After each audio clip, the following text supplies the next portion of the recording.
विद्यार्थी मित्रों, आज मैं सप्तशी संकुल में आपका हार्दिक स्वागत करती हूँ। आज की हमारी हिंदी की क्लास में हम कक्षा 9 में असाइनमेंट लिखेंगे, तो आप अपनी नोटबुक, रबर पेंसिल और असाइनमेंट साथ में रखिए और जो प्रश्न मैं यहाँ लिखाऊंगी वह प्रश्न आप अपनी नोटबुक में लिखते जाइए। तो आज हम जो हमारा पद्य 20 धरती की शान उनका असाइनमेंट लिखेंगे। तो आप उनका जो पहला प्रश्न है, प्रश्न के साथ दिए गए विकल्प से सही विकल्प चुनकर लिखिए, वह आप अपनी नोटबुक में लिखिए। तो पहला विकल्प हमारा यह है, वह लिखिए, मनुष्य की आत्मा में किसका वास है। उनके जो ऑप्शन है वह आप लिखिए। ए भगवान, बी शैतान, सी हनुमान या डी विज्ञान। तो यहाँ पे हमारा जो उत्तर है वह आएगा ए भगवान। मनुष्य की आत्मा में भगवान का वास है। अब हमारा जो दूसरा विकल्प है वह आप नोटबुक में लिखिए। तू जो अगर हिम्मत से खाली जगह ले। उनके जो ऑप्शन है वह आप लिखिए। ए ठान ले, बी जान ले, सी काम ले या डी पहचान ले। तो हमारा जो उत्तर है वह आएगा सी काम ले। अब हमारा जो तीसरा विकल्प है वह आप नोटबुक में लिखिए। तू जो चाहे पर्वत पहाड़ों को। ऑप्शन लिखिए।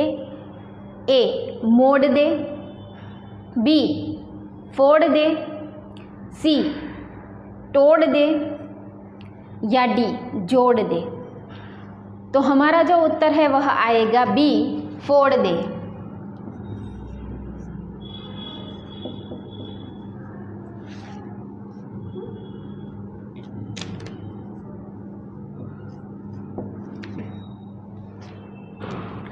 अब हमारा जो प्रश्न 1 है, उनका जो ब विभाग है वह हम लिखेंगे। निम्नलिखित प्रश्नों के उत्तर एक एक वाक्य में लिखिए। तो हमारा जो पहला प्रश्न है वह आप अपने नोटबुक में लिखिए। अन्य जीवों से मनुष्य महान कैसे होते हैं। तो उनका उत्तर लिखिए। अन्य जीवों से मनुष्य को कवि ने महान बताया है, क्योंकि मनुष्य ने अन्य जीवों के मुकाबले मनुष्य ने जल, स्थल और नभ पर अपना प्रभुत्व स्थापित किया है, इसलिए कवि ने अन्य जीवों से मनुष्य को महान बताया है। अब हमारा जो दूसरा प्रश्न है वह आप नोटबुक में लिखिए। आप क्या क्या कर सकते हैं। तो उनका उत्तर आप लिखिए कि आप एक विद्यार्थी होने के कारण, जो आप विद्यार्थी हो तो विद्यार्थी होने के कारण जो आपके कार्य क्षेत्र में जो कार्य आते हैं वह आप कर सकते हैं। अब तीसरा जो प्रश्न है वह आप लिखिए। कवि मनुष्य को क्या पहचानने के लिए कहता है। तो उनका उत्तर लिखिए। कवि मनुष्य को अपने अंदर छिपी जो शक्तियाँ हैं उनको पहचानने के लिए कहते हैं। अब चौथा जो प्रश्न है वह आप नोटबुक में लिखिए।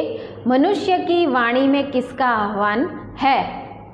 तो उनका उत्तर आप लिखिए। मनुष्य की वाणी में युग का आह्वान है। पांचवा प्रश्न है वह नोटबुक में लिखिए। मनुष्य किससे किसको जोड़ सकता है। उनका उत्तर आप लिखिए। मनुष्य धरती को आकाश से जोड़ सकता है। छठा जो प्रश्न है वह आप लिखिए। मनुष्य किससे क्या निचोड़ सकता है। उनका उत्तर आप लिखिए। मनुष्य मिट्टी से अमृत निचोड़ सकता है। सातवां जो प्रश्न है वह लिखिए, कवि की दृष्टि में सर्वाधिक महान कौन है? उनका उत्तर लिखिए, कवि की दृष्टि में सर्वाधिक महान मनुष्य है। अब हमारा जो प्रश्न 1 है उनका जो द विभाग है वह हम लिखेंगे। निम्नलिखित प्रश्नों के उत्तर 2 या 3 वाक्य में लिखिए। तो आप पहला प्रश्न लिखिए, कवि ने पृथ्वी के लाल से क्या कहा है? तो उनका उत्तर लिखिए, कवि ने मनुष्य को पृथ्वी का लाल कहा है और कवि ने मनुष्य को जो अपने अंदर बहुत सी शक्तियाँ हैं उनको पहचानने की बात की है। अब हमारा जो दूसरा प्रश्न है वह लिखिए, हिम्मत से काम लेने पर मनुष्य का क्या कर सकता है? तो आप उनका उत्तर लिखिए, अगर जो मनुष्य हिम्मत से काम ले तो धरती पर जो पापों का प्रलय फैल रहा है उसको वह रोक सकता है। अब तीसरा प्रश्न जो है वह आप लिखिए, मनुष्य को कौन सा वरदान मिला है? उनका उत्तर लिखिए, मनुष्य को यह वरदान मिला है, मनुष्य की आत्मा में स्वयं भगवान रहता है, इसलिए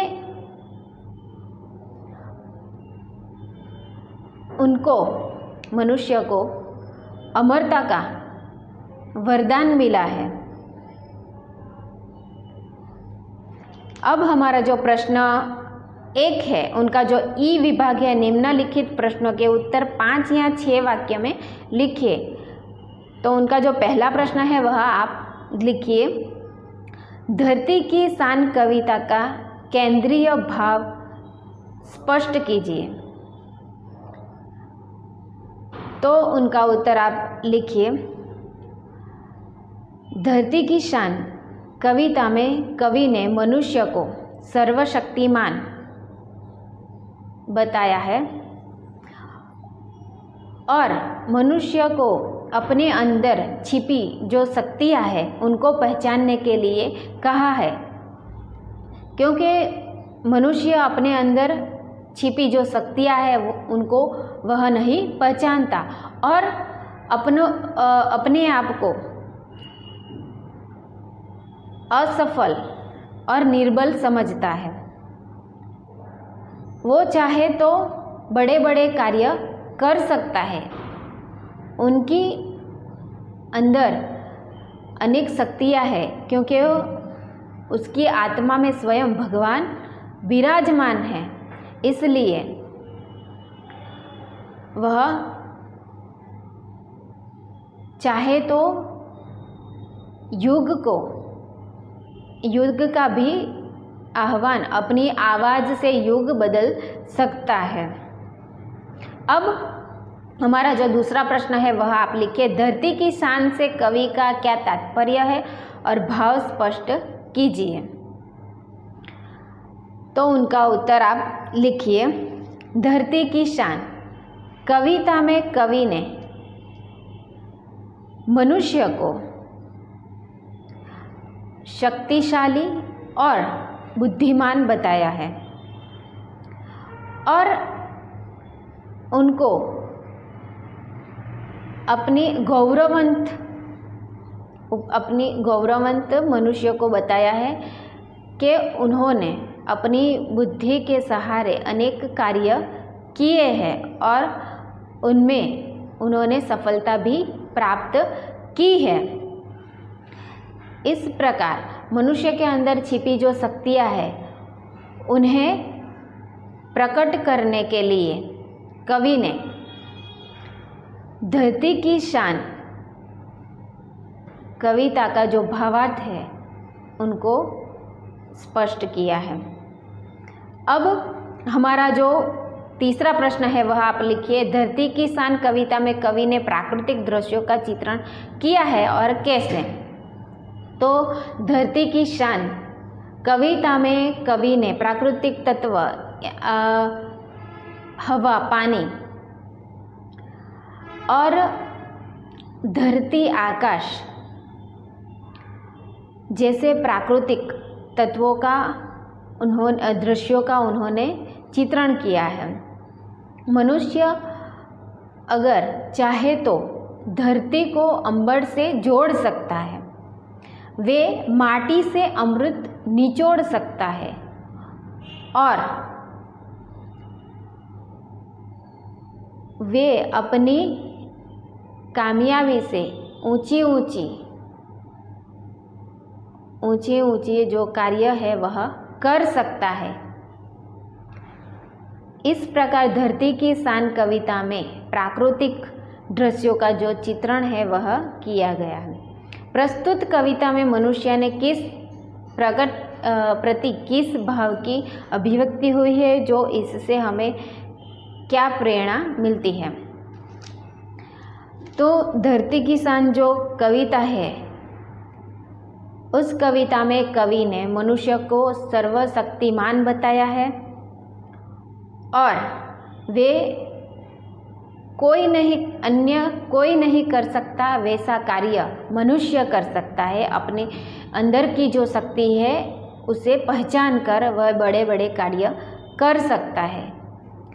वे अपनी आवाज़ में इतनी ताकत रखता है कि वे अपनी आवाज़ से युग को बदल सकता है।